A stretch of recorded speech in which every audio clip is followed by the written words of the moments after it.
দেখি। কি ব্যাপার, আজ এত দেরি করে সন্ধে দিলে?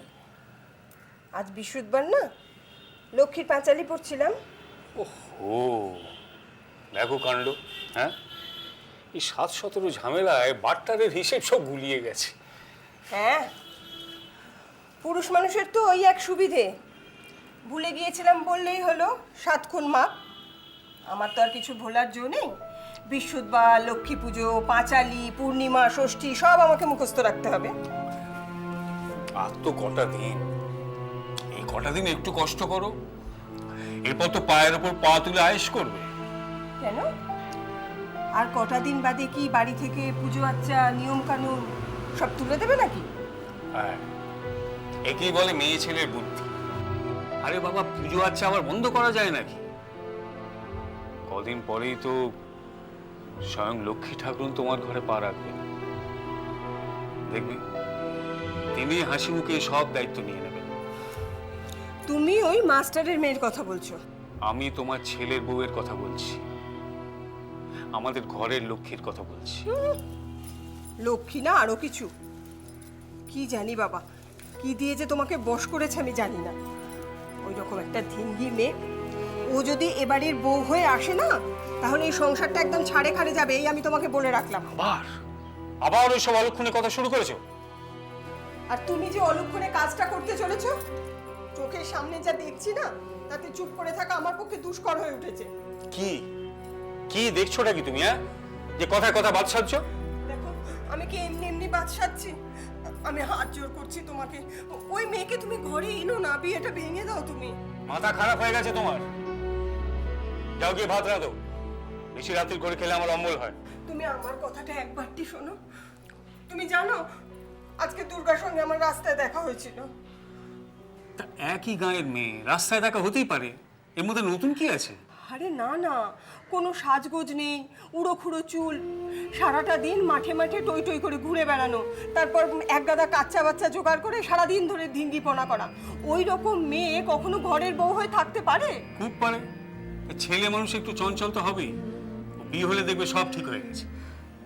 না গো, এ সে চঞ্চলতা নয়, লাজ লজ্জা তো নেই, স্বভাবটাও যেন কেমন।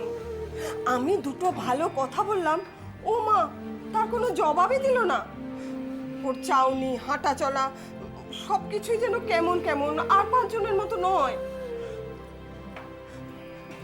দেখো, 10টা নয়, 5টা নয়, আমার মাত্র একটাই ছেলে, তার গলায় ওই অলক্ষণে মেয়েকে ঝুলিয়ে দিয়ে। ব্যাস,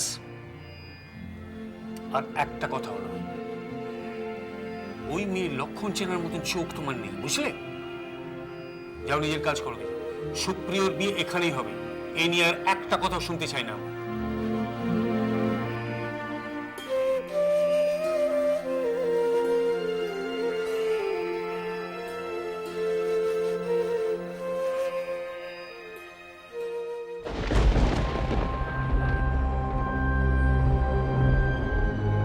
কেউ কেউ চুপচাপ মুখ বন্ধ করে সবকিছু সহ্য করে নেয়, আবার কেউ ছোট্ট একটা ব্যাপার নিয়ে থানা পুলিশ করে। তোমার কি মনে হয়?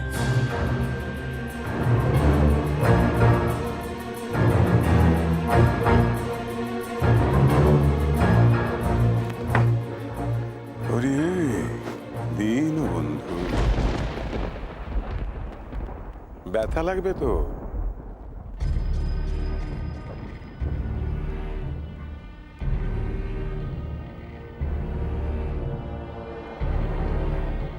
তুই এখনো ছোট্টটি রয়ে গেলি, অবুঝ, অভিমানী, মাথা গরম।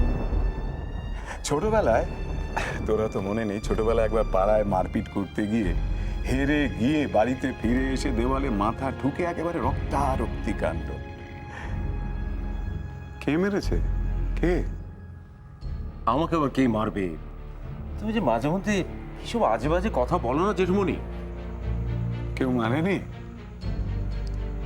ভালো কথা। তবু তোকে জীবনের আসল কৌশলটা শিখিয়ে রাখি। দেখ, পুরুষ মানুষের সমস্ত জীবনটা হচ্ছে একটা যুদ্ধ।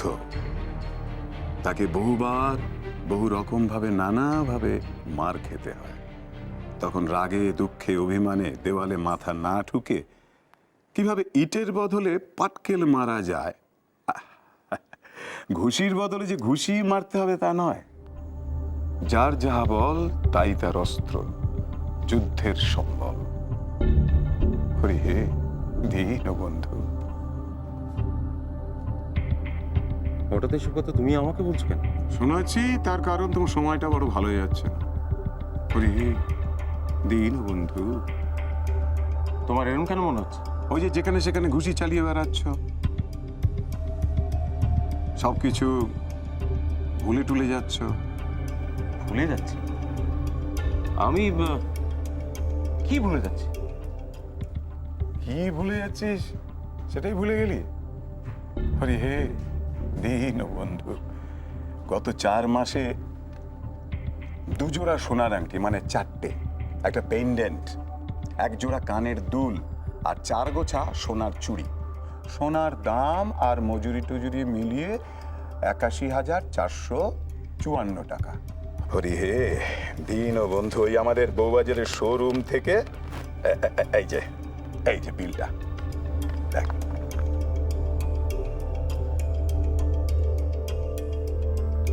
ও মানে এটা আসলে ওই তোমার বুঝি বুঝি বুঝি, বৌমা বায়না ধরেছিল বুঝি। ঠিক আছে ঠিক আছে, আমি একটা কাজ করি বুঝলি, তো অ্যাকাউন্টস আমি বলে দিচ্ছি, তোর স্যালারি থেকে এই টাকাটা যেন কেটে নেওয়া হয়। মানে দিন বন্ধু।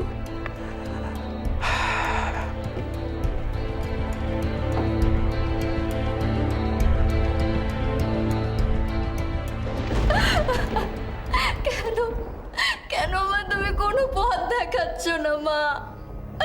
মা বলো না মা, আমি আমি কি করবো? আমি তো কিছু করতে পারছি না মা। মা বলো না মা, বলো না, আমি কি করবো মা? মা আমি তোর পায়ে পড়ি মা, তুমি আমায় বলে দাও, বলে দাও মা, আমাকে বলে দাও তো।